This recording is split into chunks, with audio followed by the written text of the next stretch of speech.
Coach, with 44 bowl games, are there too many bowl games?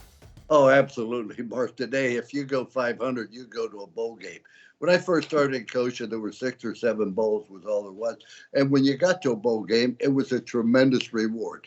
It isn't at the present time. Now, let's remember also that approximately 15 bowls are sponsored by ESPN. They don't care about attendance or anything else. They're just looking for teams to fill a time slot during the Christmas vacation. So almost every day there's 2 or 3 bowl games, predominantly because ESPN.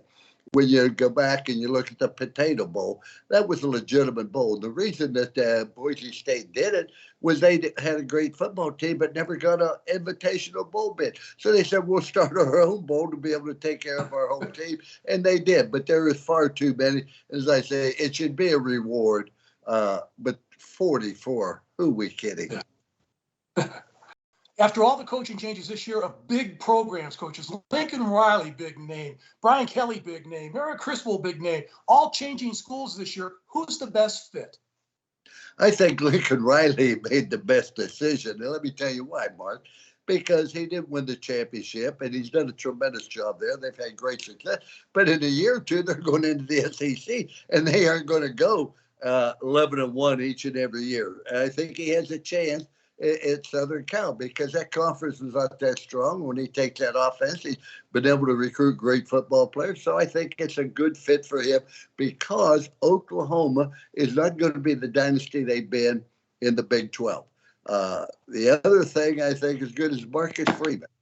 He's never been a head coach, and that's the only thing that causes me to have a little bit of doubt about it. But he had all the answers, Mark. He's a wonderful recruiter. He kept all the recruits who were committed because of him. They were coming to Notre Dame because of Marcus Freeman and not because of Brian Kelly. I think he'll do a tremendous job. I also think that you have to look at Cristobal, who went from Oregon down to Miami. Once again, they didn't make the playoff. They had great anticipation. It was always disappointing. And so when that happens, the alums don't appreciate, you hear the moans and you didn't do this for us and that. And so he played at Miami.